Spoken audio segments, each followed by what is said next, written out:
thanks to everyone who's joining us this afternoon.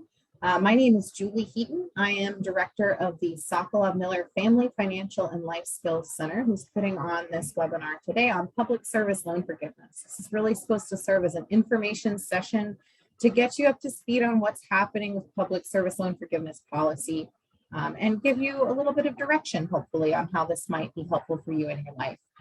Joining me today are Sena from Penn State HR. He's a human resources coordinator who helps process some of these forms for the university, and also Susan Bogart, who is a director of financial aid for Penn State Law and a fellow enthusiast for public service loan forgiveness program. We also have Sarah Metzger, who is one of our lovely associates in the Sokolov-Miller Family and Financial Life Skills Center. The center is really a hub for financial literacy resources for the entire Penn State communities. So this is faculty, staff, students, alumni, parents, prospective students, really a place to kind of engage with anything related to managing your money. One of those things being loan repayment and forgiveness. And, we have some expertise surrounding these forgiveness programs. And because of recent changes, we wanted to offer some of that information to you. So we're happy you're here today, and let's get started. So a little bit about what we're going to work on today. We're going to start with identifying what public service loan forgiveness is, and I'm going to move at a pretty quick clip just so we can get through a lot of information. We're going to talk about basic requirements and temporary changes that have been made to public service loan forgiveness. There is a lot here. Anybody who's been aware of this program over the last couple of years will know that things have changed a lot. Policy has changed. Department of Ed has been trying to renovate some of the mistakes that were made in the past. And so we're going to try and work through that today. But we also know that there's a lot of getting in the weeds with questions surrounding your own personal situation. So as you have questions come up today that I might not be covering directly about your specific situation, or maybe something that I haven't touched on, but is going to be an issue for your loan forgiveness process, go ahead and throw those questions into the Q&A. John and Susan are going to do their best to answer those as we go, but we're also going to open up a period for question and answer at the end of the webinar, where we can maybe address some of those other ones. Additionally, Sarah is going to be throwing links into the chat as I go. So open up the chat and you might see some sort of real-time links to some of the things that I'm talking about while I work through the program. So without further ado, let's begin. What is public service loan forgiveness? So public service loan forgiveness is one of several loan forgiveness programs offered on federal loans. Listed on the screen, you're going to see some of those federal loan programs. So loan forgiveness is not one program. It's not one thing.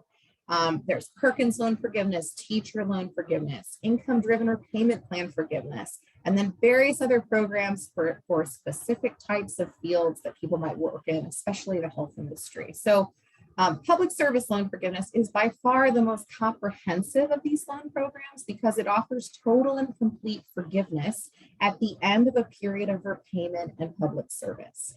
So we're going to Zoom. We're not going to cover any of these other ones right now. That would be a really long webinar. So if you have questions about those, think you might be eligible, it's a great opportunity to reach out to someone on our team and ask about that on your own. We also will offer some more workshops on those in the future. But we're going to kind of zoom into public service loan forgiveness and what it is.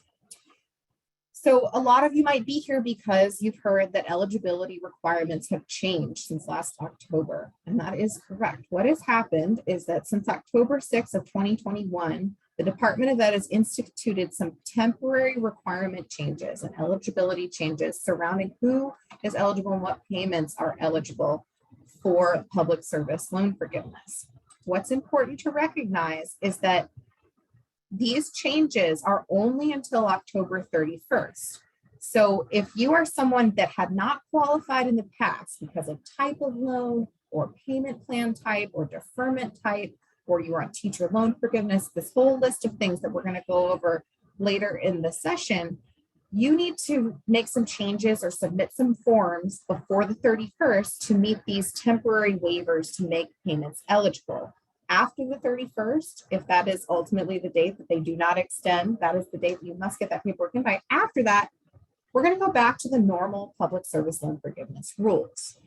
So this is an opportunity for people to sort of get their payments up where they should be, and then we go back to basic requirements. So for the purpose of this session, I'm going to talk about what these normal rules are. We're going to work through the normal rules. And when there is a change, I'll kind of indicate, okay, this is what the base rule is until October 31st. Here's the change that the temporary waiver has applied. So let's kind of dive into what public service basic rules are and how you receive that forgiveness. So to achieve public service loan forgiveness, or PSLF, as I'm going to shorten it for most of this presentation, you must make 120 qualifying payments on your federal student loans. Those need to be direct loans, and you need to be in a qualifying repayment plan when you make those payments. So you must be in a plan. You can't just make 120 payments over the course of a couple of weeks and call it good. They have to be that monthly payment, 120 monthly payments.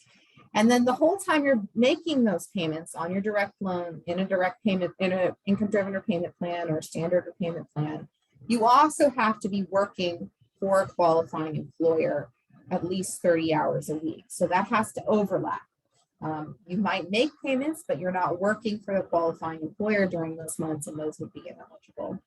So those are kind of the 4 key eligibility areas that you're sort of overlapping during your time of service in the public sector to become eligible.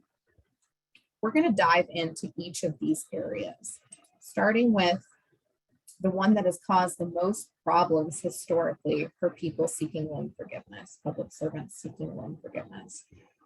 And to do that, we have to talk a little bit about what is an eligible loan and the history, a little history lesson surrounding federal loan policy and programs in the past. So in the 50s and 60s, we started seeing federal loan programs to help people afford school and take out lines of credit that could help them pay for college expenses. Those loans were FFEL loans and Perkins loans. So these two at the top of the pyramid, those Perkins and FFEL loans, are old loans. You see that loan name next to your loan. So if you like an FFEL Stafford loan, an FFEL subsidized loan, that is the type of loan that it is, and it indicates what loan program it was a part of. So think, older loan. FFEL loans, they stopped giving out those loans in 2010, and Perkins loans have not been given out since 2017, I believe. So these loans never had loan forgiveness attached to them. They weren't part of the contract, think of it that way. But they have been given out during the period of time that loan forgiveness, public service loan forgiveness, has been around. So what loans do qualify? The direct loan program, which was started in the 1990s, are the loans that have public service loan forgiveness attached to them. And in 2007 was when the program became an embedded part of the direct loan program. So there are a lot of people who might have a combination of the loans listed on the screen. You might look at your loan lists and see that you have a couple direct loans, a couple FFEL loans, a couple of Perkins loans. The problem for many public servants has been that they did not know that they had these FFEL loans that have never qualified for loan forgiveness. And so when they completed their 10 years of service and went to apply for loan forgiveness, they were denied because their base loan that they had been making payments on did not count. In the past, even if you took those loans and you are able to turn Perkins and FFELP loans into direct loans. But in the past, if you did that, you'd lose your entire payment history on the loan. This is really problematic. And so along comes this waiver. And this waiver is allowing people for 1 year to consolidate their Perkins and FFELP loans. So essentially make direct loans out of those new loans, pay them off with the direct loan. And the federal loan servicer that they work with is going to still keep that payment history with the loan if you do this before October 31st. So that's really complex, I know, for some to kind of wrap their heads around, but This is, again, that temporary period of time. If you make some changes to your loans, you're able to update your payment amounts attached to those loans. We're probably going to have a lot of questions about this at the end, but I just sort of wanted to get everyone on the same page on why are there different types of loans, what do these things mean, and what do I need to do from here? So one extra note to make about this, and we got a lot of questions when people registered about Parent Plus loans and if they qualify. The short answer is that yes, Parent Plus loans do qualify, but in most cases, what you're going to want to do if you have a Parent Plus loan is consolidate it, pay off that loan with a direct consolidated loan in order to make that loan eligible for income-driven repayment plans. And we're going to get into that in just a minute. What is an income-driven payment plan? But if you have a Parent Plus loan, an FFELP loan, and a Perkins loan, your takeaway from this eligibility area is that you will want to probably get in touch with our office and make some changes to your loans before October 31st in order to become eligible under this new waiver. Where might you find out what type of loan you have? It's really simple. Log in to your loan servicer or studentaid.gov and look at what your loan is named. It will be named a Perkins loan, FFELP, direct Parent Plus, or a direct consolidated, direct unsubsidized or subsidized. So it's right there in the title of the loan.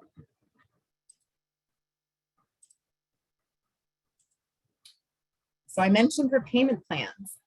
You have to make your 120 payments while you are in a qualifying repayment plan. The payment plans listed on the screen are the ones that in the normal PSLF rules, these are the qualifying repayment plans. And those are all of the income-driven repayment plans, which are income-based, income contingent, pay-as-you-earn, and revised pay-as-you-earn, as well as the 10-year standard, which is the default plan for most loans. The trick here is that a 10-year standard plan is 120 months of payments, which is also the amount of time that you have to be making payments on your loan to get loan forgiveness. So if you're in a standard plan for the entire period of time that you're hoping to get loan forgiveness, the very month that you make your last payment on your loans would also be the month that you become eligible to have the remainder of your loans forgiven. Which brings us back to why do we need to be on an income-driven plan? Income-driven plans are based on 10 to 25% of your discretionary income, meaning that you will want to be lowering your payment to an amount that's lower than that standard plan, essentially paying as little on your loans as possible monthly, so that when you reach 10 years or 120 months of public service, there's something left in your principal loan balance principal to forgive. And so again, that's sort of the standard, that's the understanding of how this dynamic between standard and income-based repayment works. However, if you are accidentally on a standard plan or were on one in the past, it is not an ineligible payment. They'll still count the payment, but you'll want to eventually get on that income-based repayment. To make things more complicated, the waiver here applies again.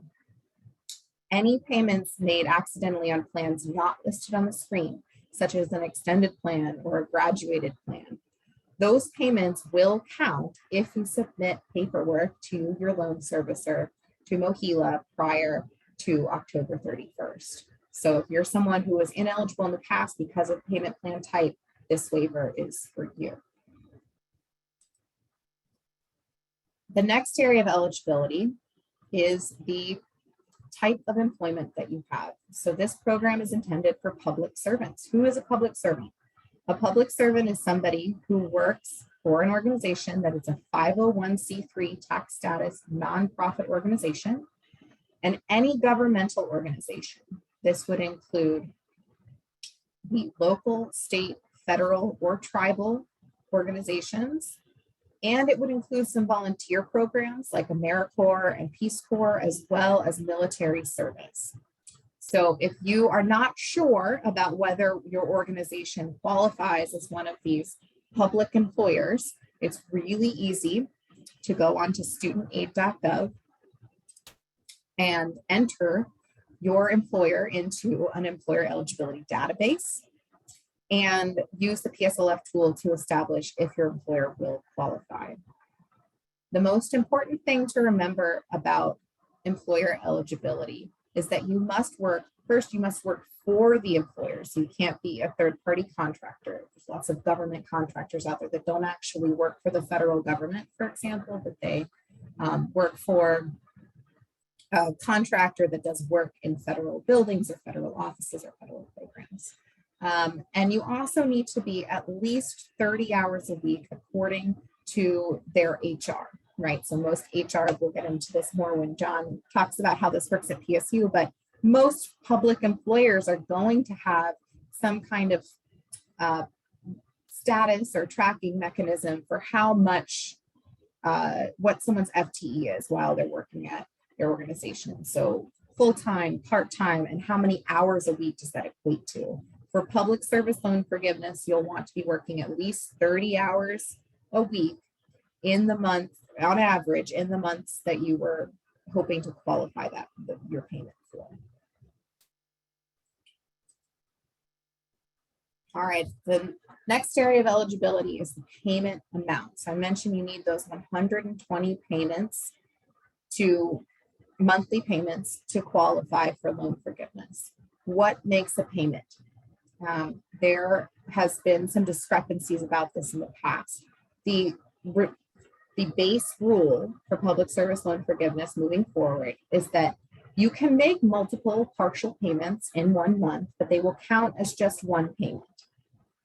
They have to be received within 15 days of the due date. That changed a couple of years ago. It used to be like within a day or two. Now you have a little bit more flexibility there. Payments made when not required will not qualify. Again, you can't go in and make 30 payments in a couple of days and say, oh, I'm at 30 out of 120. That's not going to work. And then finally, lump sum payments. So you can pay ahead on some of your loans if you make a large payment, and that will count for months following the month that you made the payment.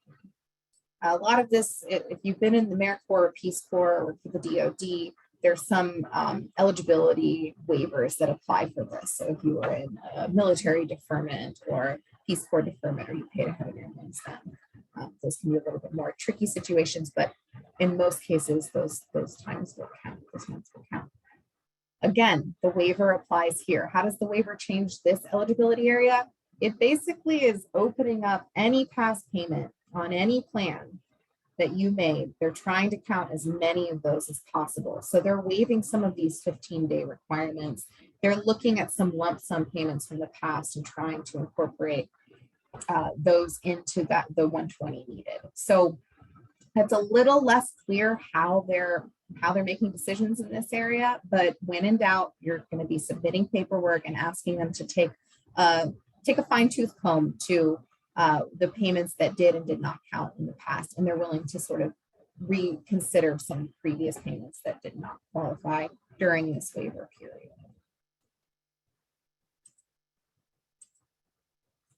All right, so we return again to this temporary waiver. Just want to go over again some of these changes to those base standards that we just talked about.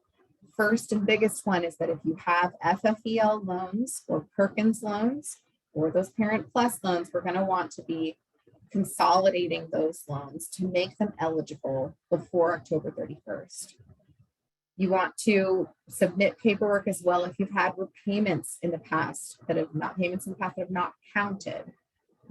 Submit paperwork if that's been your experience.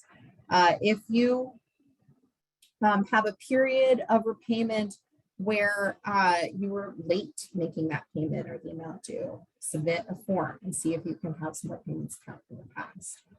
Periods of deferments and forbearance longer than 12 months. So if you were accidentally placed in deferment or forbearance in the past, we'll want to submit a form to see if we can get some of that time to count. And then this is a really sort of in the weeds area, but if you were applying for teacher loan forgiveness in the past, you couldn't double dip on years of service in this program.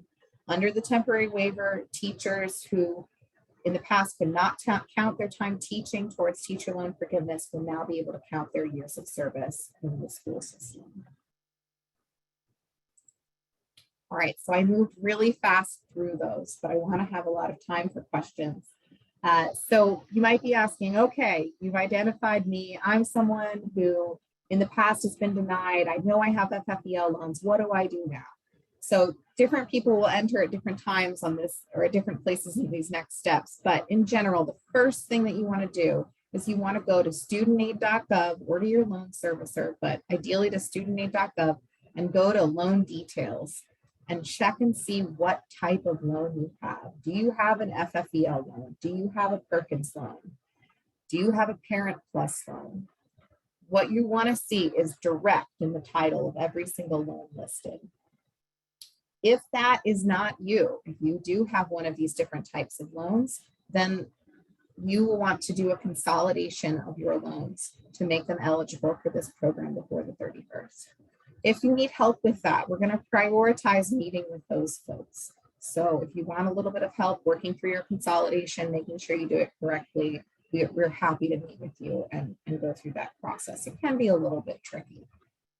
If that's not you, or if you've already done a consolidation, you have all direct loans now, your next step is to submit a public service loan forgiveness form to all of your previous employers. So you're wanting to get a record with these forms of every place you've ever worked that you made a payment on your loans while you were there after 2007. And then finally, you're going to have all these forms in hand from every single employer stating that you worked with them during that period of time. And then you'll submit all of those forms to the loan servicer, MOHELA. We also got a lot of questions about this in the registration about what's going on with MOHELA and FedLoan.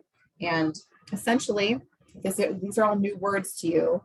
There are third-party loan servicers that actually process these loan repayments, right? So you have one of these servicers, it could be Navient, Nelnet, MOHELA, FedLoan.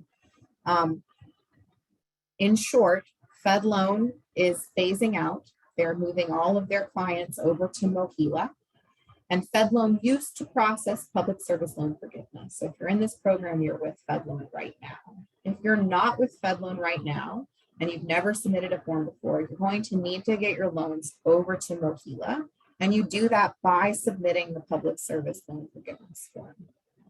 So in short, after all this process goes through, you get your form submitted, MOHELA will be your loan servicer moving forward. And they're also where you send your loan, your public service loan forgiveness form to get them to count past payments. I keep talking about this form, so let's get some eyes on it. This is the public service loan forgiveness form.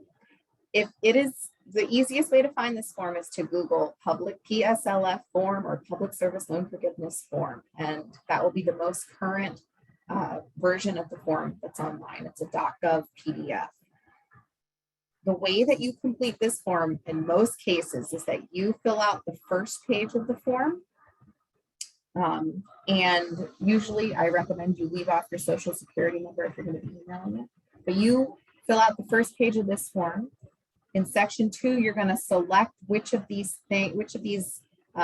reasons for submitting the form applies to you. In most cases, it's going to be the first box, which just says, I want to find out how many qualifying payments I currently have made, or if my employer is a qualified employer. If you think you already are at 120 payments after consolidation or currently on a direct loan, you'll select the second one. And then this second page is what the employer fills out. They're answering, according to their records, how long you have been working for them and whether you are full-time, part-time, and your average hours per week. That number 8 is really what matters. That number needs to be over 30 hours a week in order for that period of employment to count.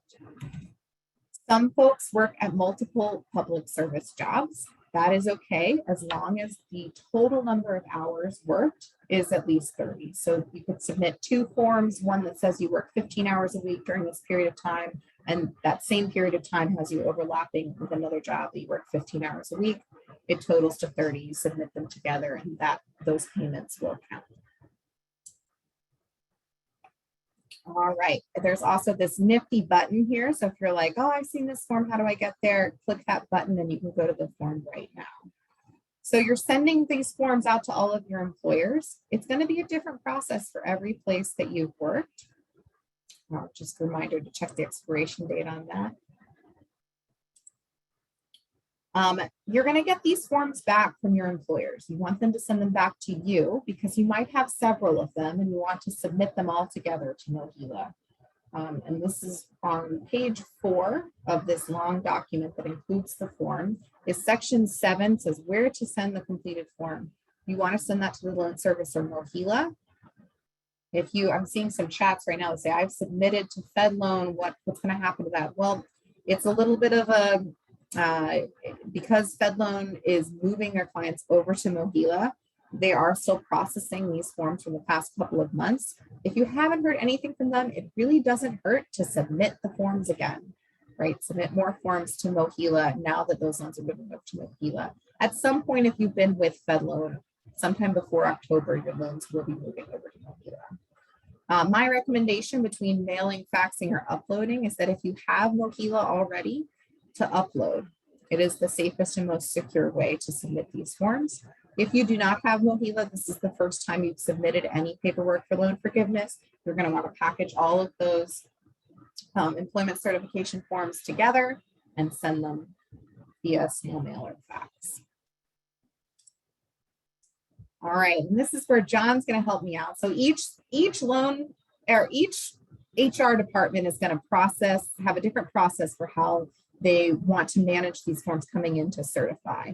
We can't speak to how every single nonprofit or government job is going to want you to submit the form to them, but we can give you a glimpse at is how Penn State processes these forms. And so John is going to go over a little bit. I'll click as we go through. John, I know you have some animations in here, and explain what when he receives this form, how he'd like to receive it from you as a Penn State staffer. And that can also give you an idea of if you've worked with another institution, how their HR might prefer it be processed.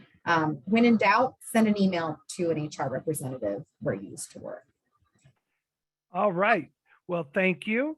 So for Penn State, the way that we would like to see the PSLF requests come into us is through the WorkLion portal. And so this is a screenshot of the WorkLion portal. And most of you are familiar. If you go to worklion.psu.edu, it will take you to the portal. If I could get the next build. Right here is Ask HR a Question. And when you click on that, please build, it's going to bring up another screen, and that is Submit an Inquiry. And that inquiry is going to come to one of our folks in HR services. If I could get the next build, it has a drop-down menu, and when you click that drop-down menu, all you need to do is select General, and then the next box below it is going to be Not Applicable. And then in the subject or keyword tagline, we would like you to put in PSLF certification. And then if you hit, yep, thank you. And then right below that, in the inquiry details, before we talk about adding any files, right below that inquiry details, you can put something as simple as please verify my employment information with Penn State, or however you want to do it. What we are going to do is go into the personnel systems when we do receive these requests, and we will fill out page 2 for you. If you choose to submit your PSLF to us, that's all right. That little add files button right below there, you can click that and it will give you the ability to add your PSLF. I will share with you, and Julie mentioned it earlier, you are welcome to submit it with your SSN, but when you receive it back from us, it will not have your SSN or your social security number on it, because this is a non-secure network and we are very, very protective of your personal information. If I could get the next build. Once you've submitted, or once you've done filled out those blocks, all you do is hit submit, and that inquiry is going to come to us. What will also happen is you'll receive an email in your Penn State email that says your inquiry number is this, you submitted it on this date, and this was the subject line. So you have a means to track your request for PSLF certification. And so that is all I have on this. And there were several questions in there. So once again, there is no need for an appointment to sit down with us. We're going to go into the personnel system. We're going to verify and validate that you do, in fact, or the dates that are on that document are correct. We're going to put in the hours that we can verify through Workday or some of the legacy systems if you started before 2017. And so it's very, very simple for verification purposes. And that's all I have. And I look forward to any questions that you all have. I know two come up immediately for me, John. One of them is that I've been asked, how quickly do you turn these around? And I've seen them get back within 48 hours, pretty quickly. Yes, so our goal is to have them back to you within 24 hours. And so 2 business days is a good way to look at it. So, but that is our goal. We do turn these very quickly. And now if you're somebody that I mentioned the legacy systems. So if you're somebody that goes back even past, like I believe it is 1997, we have to go to an outside source to validate some of that information.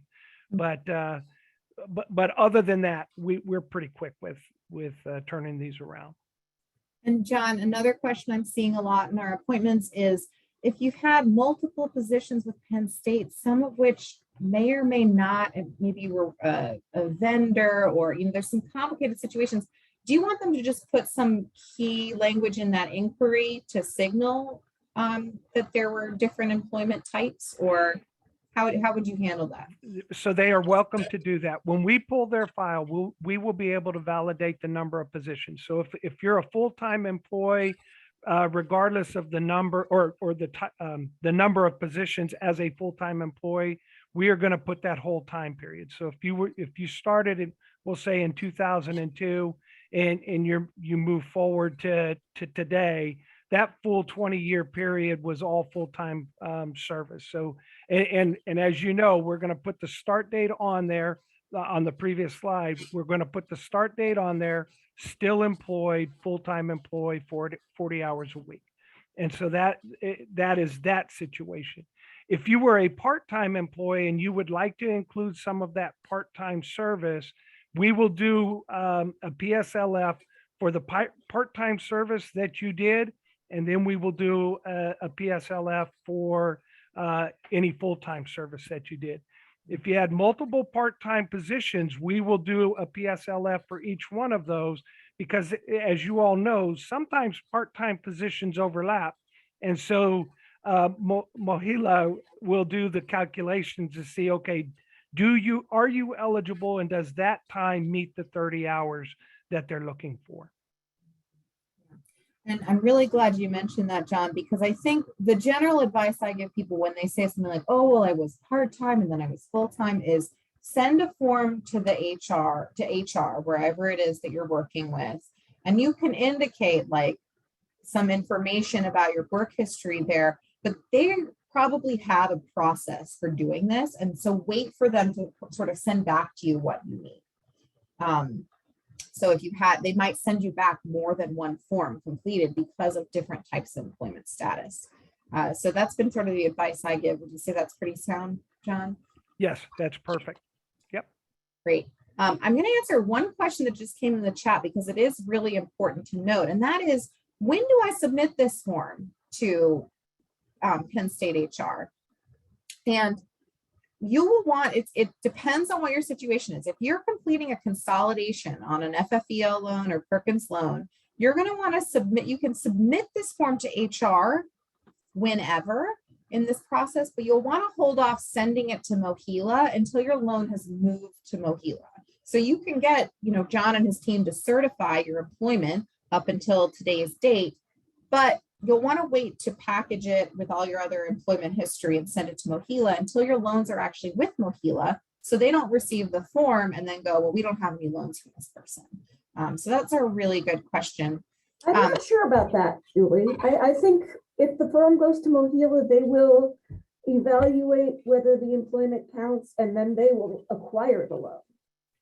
So this is just if you don't have if you have an FFEL loan that you want to Okay. wait for the FFEL. Okay, yes, definitely consolidate first. Because FFEL loans are still not eligible. If you send this form into Mohila and you still have FFEL loans, they're going to reply to you and say, you don't have the correct type of loan, please consolidate. So Susan, where you're correct is that if you have direct loans and you send this form in, they're going to say, oh, this person wants loan forgiveness, and they'll pull your loans from whatever servicer. If you don't have direct loans, you want to consolidate first, then submit this form. Can I jump in? There's a question in reference to how the forms should be filled out. So I will tell you, if you send us a request for it, we are going to do it in a type format, and it will have an original signature on that document when we return it to you. My experience with Fed loans was they would reject documents that were digitally or electronically signed, and they required an original signature.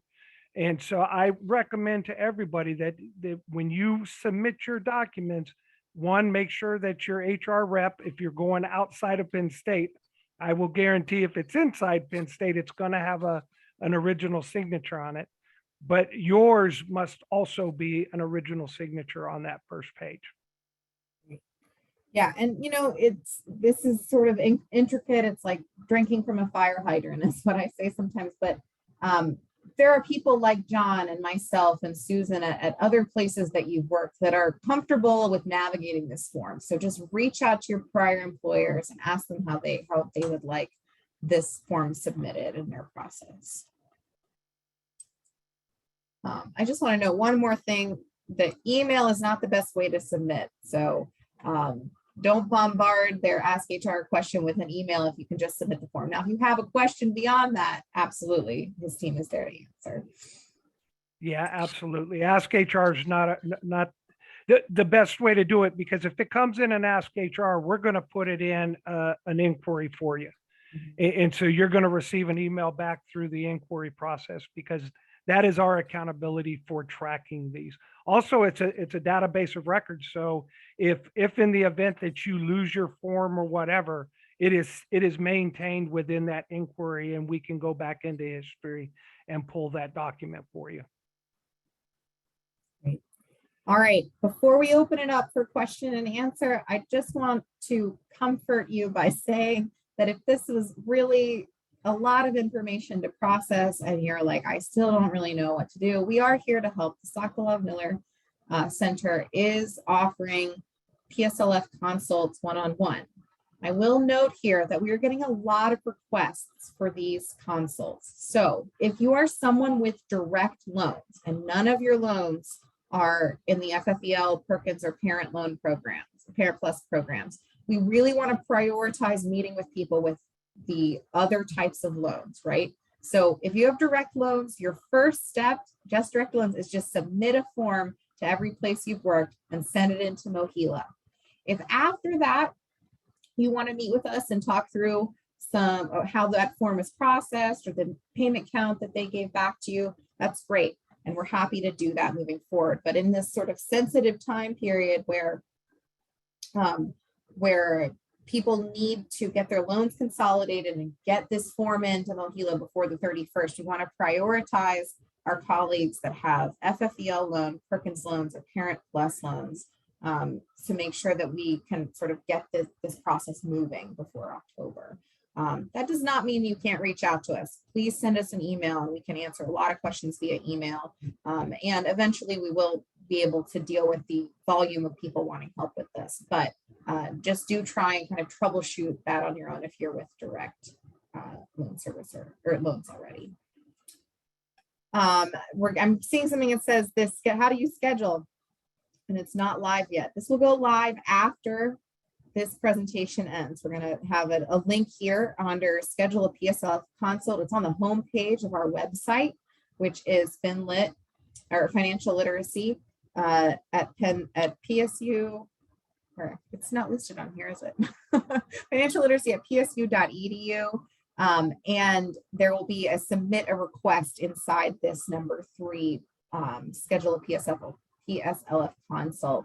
And that is where you can go and request a time to meet with one of us. We will have appointment availability 3 days a week for the next several weeks and into the beginning of the next semester. So use that tool. We're happy to meet with you and help you out. And let's see, there was another question. Yes, it will go live after the session.